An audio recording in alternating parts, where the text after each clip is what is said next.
New Orleans Saints starting quarterback Derek Carr tears it up on the practice field, but why should you care? We got all that and a little bit of lagniappe for you on today's episode of Locked On Saints.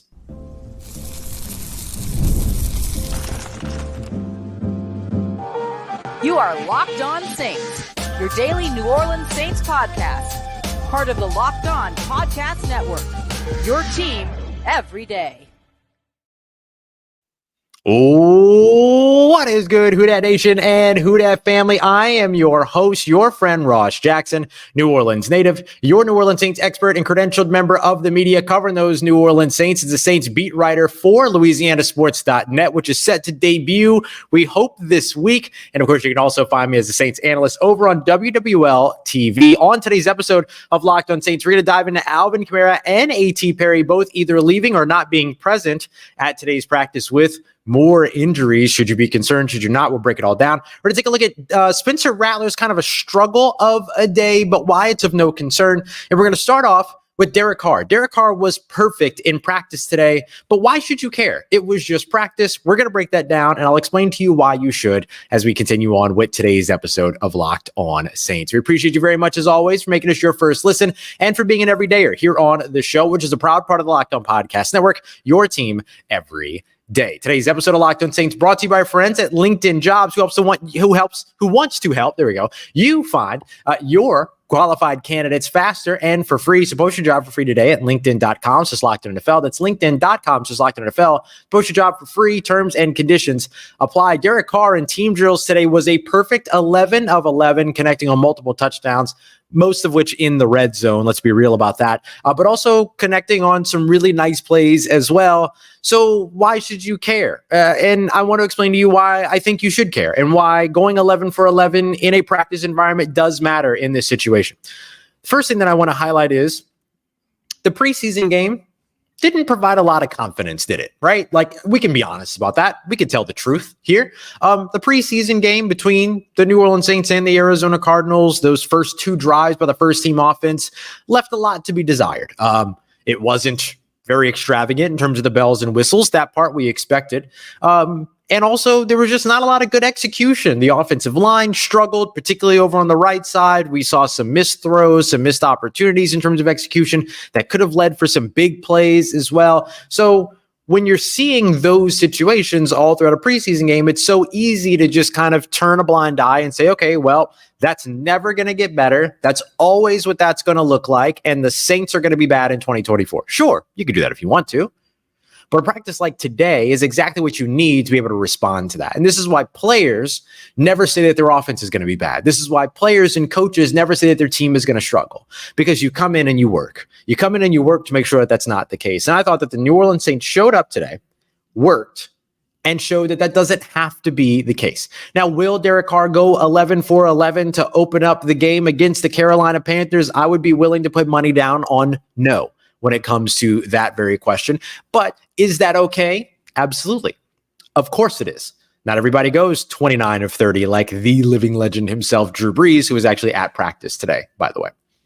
So the way that I look at this is the reason why it's important is that it showed you that this offense, operates a lot better in its new system. We broke down yesterday why the New Orleans Saints offense should actually work in 2024. A lot of the reason is, well, we've seen it work everywhere else. Why should this be any different, right? So there is that part outside of the execution question marks. But today we saw good execution.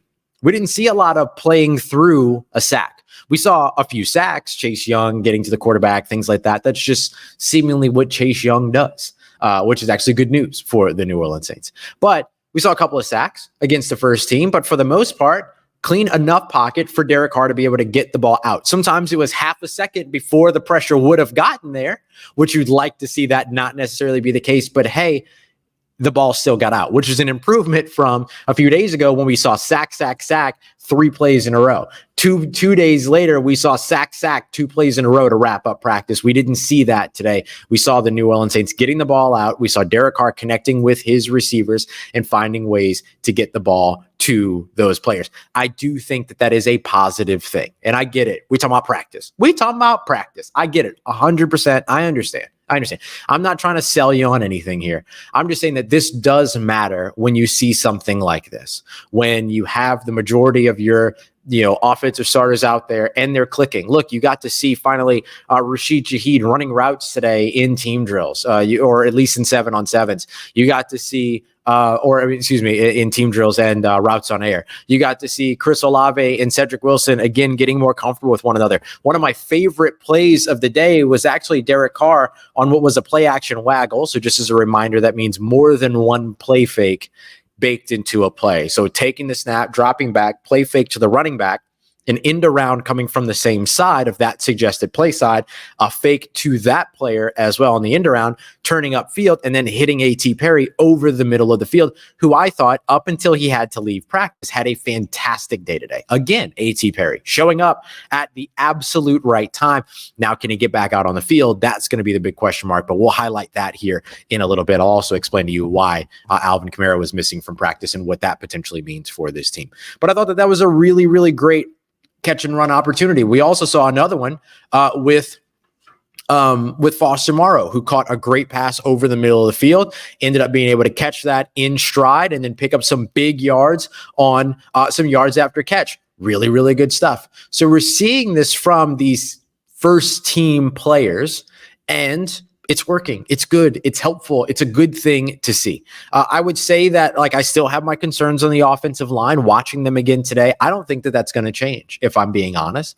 I just think I'm going to be concerned about the offensive line until we see it all in action and we see this team get comfortable, until we see this team really figure out what it wants to do, what it wants to be, and how it wants to execute on the offensive line, how it wants to succeed on the offensive line. I'm just going to have concerns there. That's just going to be what it is. And that's fine, because they can't really change much. They can't really fix much outside of getting the guys in the room to pan out. And really, it's not even guys. It's really one spot that you just want to see get shored up. And you'd love to see Trevor Penning taking steps in advance to be able to shore that spot up. But outside of that, they're actually pretty okay. You just have your concerns about the big spot there. I think Taliesin Fuanga's looked good. Lucas Patrick is the most physical piece on the offensive line. Eric McCoy and Cesar Ruiz, I'm not really worried about them. And then it's just the Trevor Penning right tackle question mark that you still have to figure out an answer to. So I think that in addition to all of those things, and then you have the execution of Derek Carr and the offense still working up against a defense that has, let's just be real, kicked the offense's butt for a lot of training camps so far. It's a good thing to see. So even with those concerns, you still saw Derek Carr go 11 for 11 today. You still saw nice runs today. You still saw good blocking today. I thought both James Robinson and Jacob Kabodi, as well as Jordan Mims, looked really nice today. I thought that they all had three. Those were three guys that had strong days. In particular, Jordan Mims and James Robinson. So even with those concerns that I'm just resolved to have on the offensive line at this point, the offense still performed. They still did well. So for me, that means something. And a lot of that means something beyond and because of what the performance in the preseason looked like. You need these strong performances in practice because you need the confidence to build. You need these things to build. I know we're talking about practice, but it's got to start somewhere. And I felt like we saw some really, really good stuff today from Derek Carr and the New Orleans Saints offense. Coming up next, Spencer Rattler made his return after missing Monday's practice with that thigh contusion, and his performance wasn't anything to write home about, but I don't think there's any reason to hit any panic buttons around that conversation. We got that coming up for you next as we continue on with today's episode of Locked On Saints, part of Locked On Podcast Network, your team every day. Today's episode of Locked On Saints is brought to you by our friends at eBay Motors. Passion, drive, and patience. That formula that brings home winning championships is the same formula that keeps your ride or die alive. eBay Motors has everything that you need to be able to maintain your vehicle and level it up to peak performance. Whether you're looking for roof racks, superchargers, LED headlights, exhaust kits, and more, you're going to be able to find whatever you're looking for, whether you're into speed, power, or style over at eBay Motors, because they have you covered. With over 122 parts and accessories for your number one ride or die, you're going to be able to find that piece that you're looking for at ebaymotors.com. And with eBay's guaranteed fit, you will make sure that that piece is guaranteed to fit the first time, or your money back, because with eBay Motors, you're burning rubber, not cash. So with all the parts that you need at the prices that you want, visit ebaymotors.com today to make sure that you're taking your car up to that MVP level and bringing home some huge wins. Keep your ride or die alive today at ebaymotors.com. Eligible items only. Exclusions apply. eBay guarantee fit available only to U.S. customers. All right, family. It was a rough day for Spencer Rattler, but I think that now creates an even better opportunity ahead of him. Let me explain. We appreciate you very much for being here and for making us your first listen of the day every day. Don't forget, for your second listen today, to go and check out Locked On Fantasy Football. Vinny and Michelle giving you all the big stories that you need, and also making sure that you've got everything that you need to win your fantasy football leagues. Go and check them out every single Monday through Friday, wherever you get your podcasts, and on YouTube, part of Locked On Podcast Network, your team every day. So look, Spencer Rattler came out, completed like 2 passes in red zone today, did not have the strongest day. It was a tough day for him as he returned. Remember, he missed practice on Monday after having this outstanding preseason game, particularly his first drive and his last drive. The stuff in the middle was kind of okay, but the first drive and the last drive in particular were the ones that mattered. They were the ones that got in the end zone, or either got into the end zone or led the team to a game-winning field goal. So you're not going to complain about those. So I think that this thing with Rattler that we saw today, with a little bit of the struggle bus, if you will, he made a couple of stops on it. I don't think that it's a bad thing. I actually think it's a good thing for him.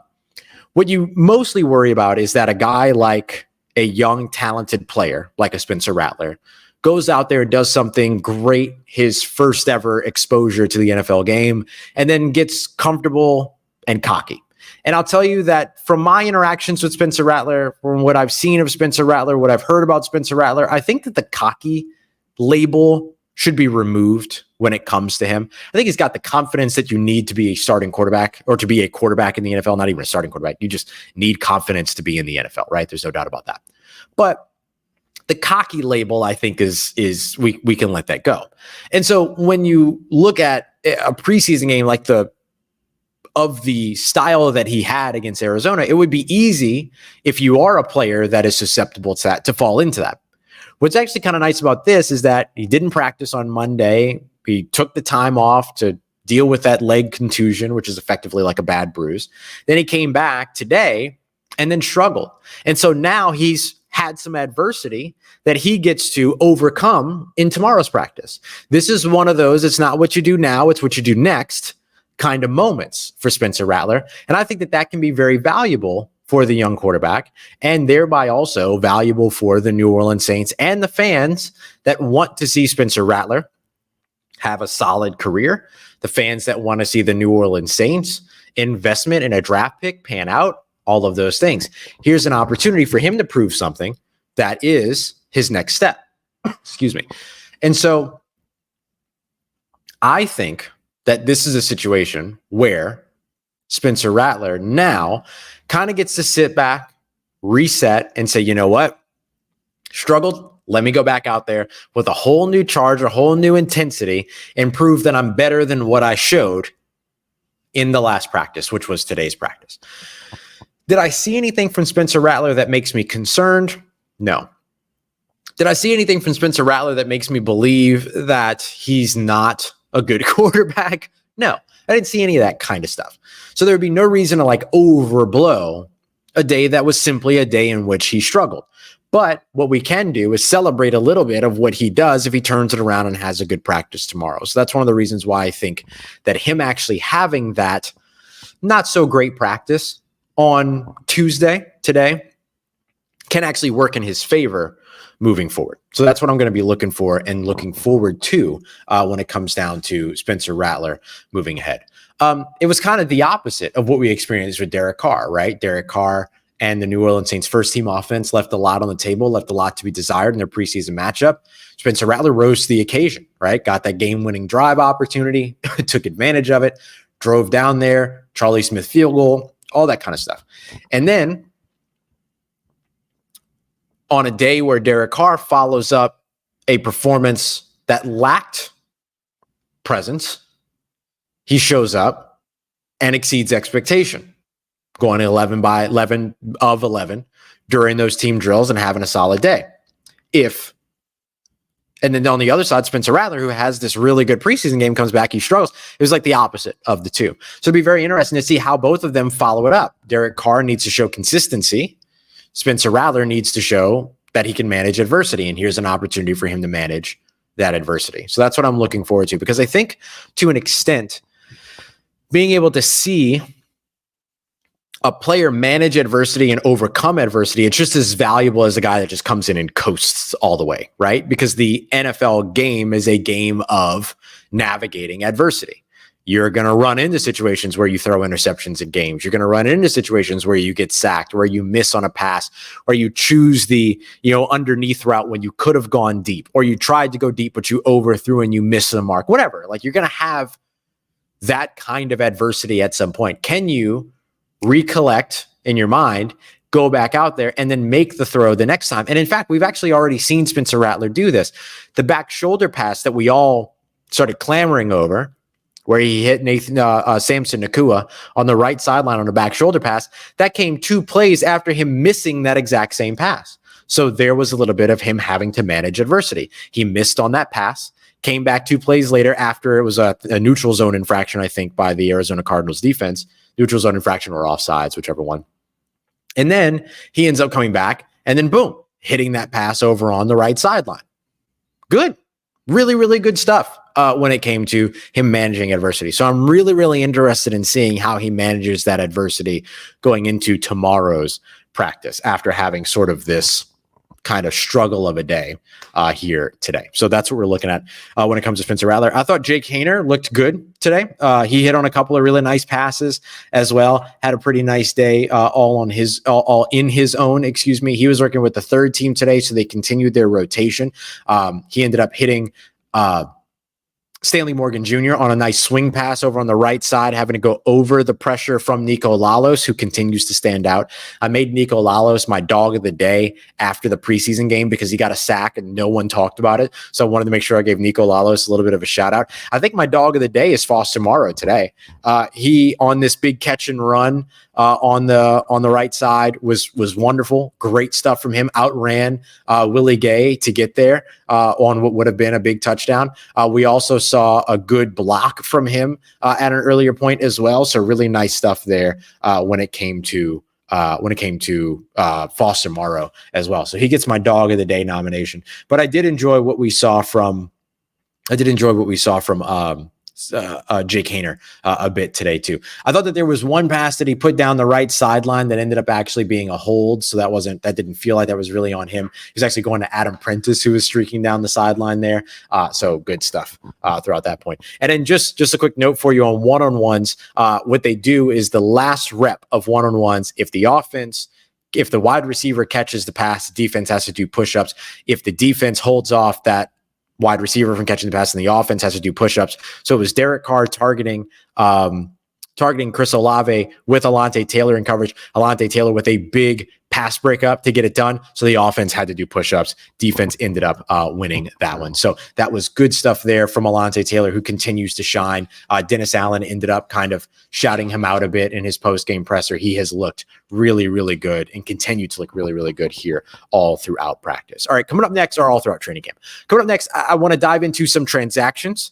I have an update for you on some injuries in terms of people that we've seen out, people that we haven't seen out, all that. And I want to update you first, though, on A.T. Perry and Alvin Kamara, who are probably the biggest names now dealing with injuries. We got that coming up for you next as we continue on with today's episode of Locked On Saints, part of Locked On Podcast Network, your team every day.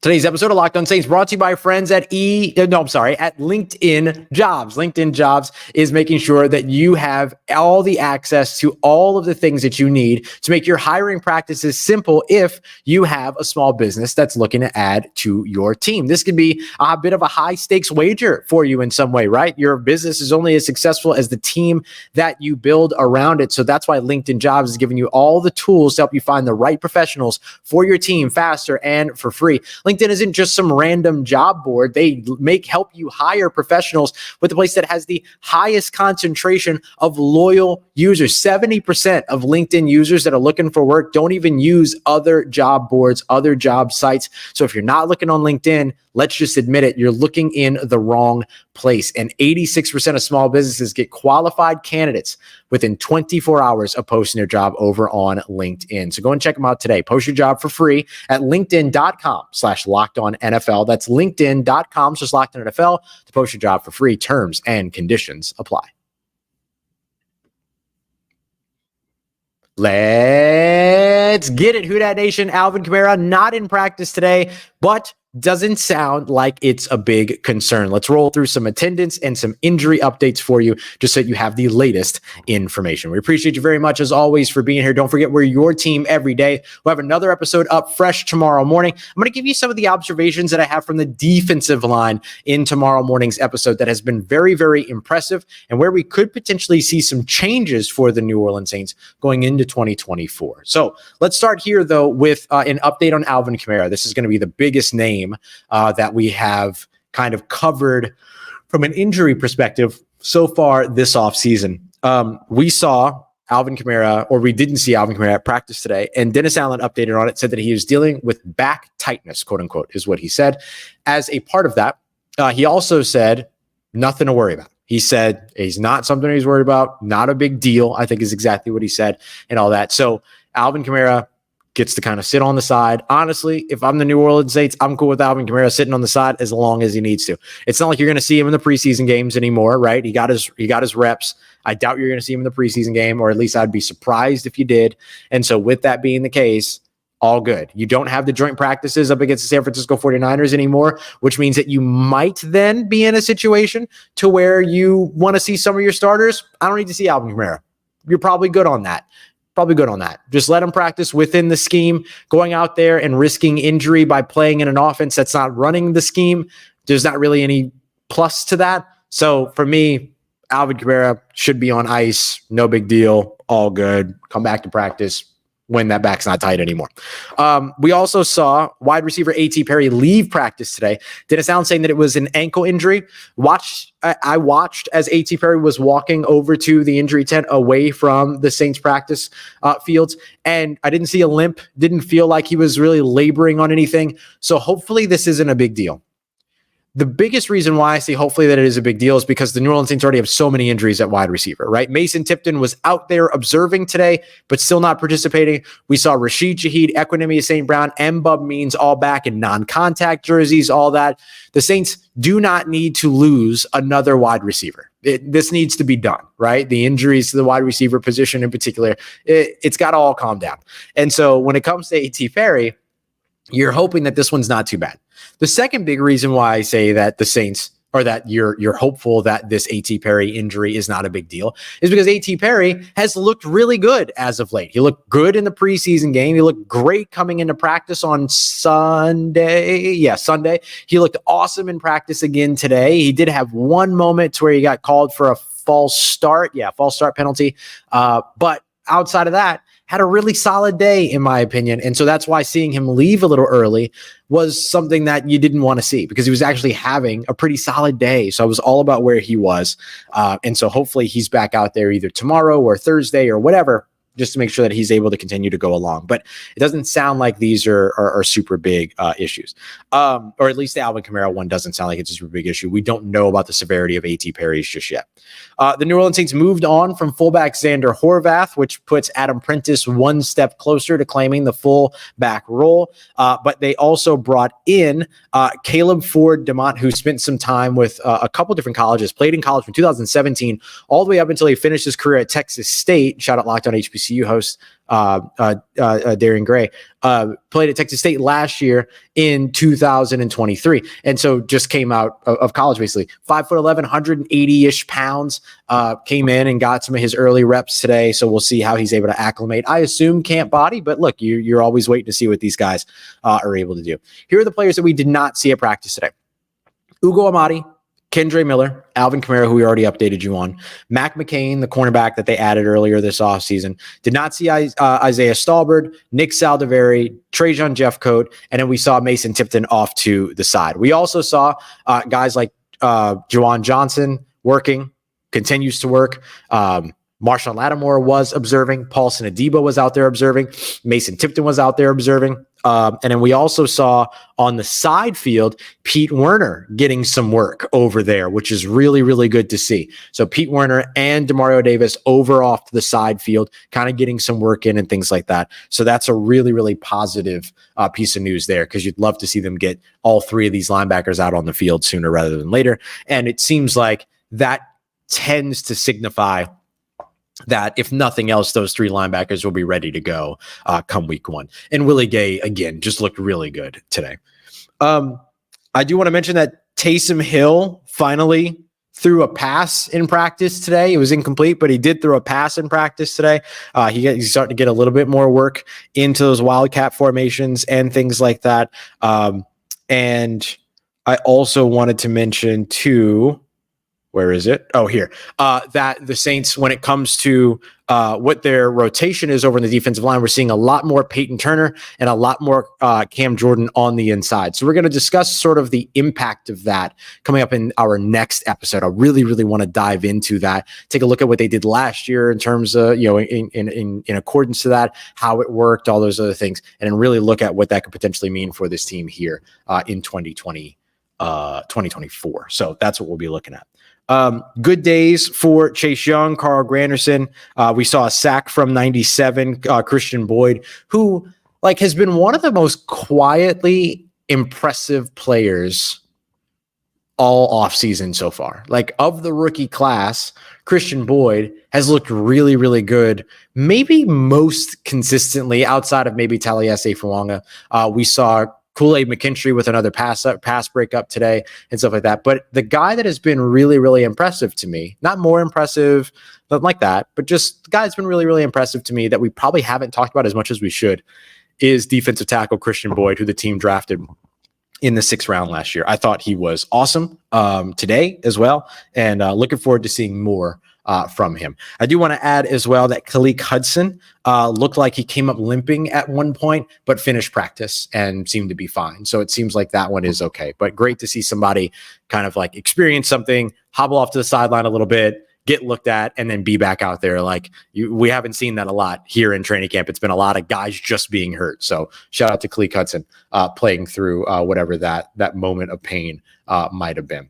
All right, y'all. We appreciate you very much for being here and for making Locked On Saints your first listen of the day every day. Don't forget to check out Locked On Fantasy Football, Locked On Pelicans, Locked On LSU as well. Our friends Jake Madison and Matt Moscona keeping you up to date with everything going on all around the rest of Locked On Louisiana. Big thank you to all of you here live, all of those of you who are catching the show later, whether it's your first time or your next time. Thank you very much for making us a part of your day, part of your routine, for saying yes to me and the show. As always, if you see me, please say hi. And if you need anything else around your New Orleans Saints in between these episodes, make sure you follow me on your favorite social media at Ross Jackson, NOLA. Hit me up. They're not a family's doing them. Know how you living. Let me know how you momming them. And trust Who Dat Nation. I'll holla at you.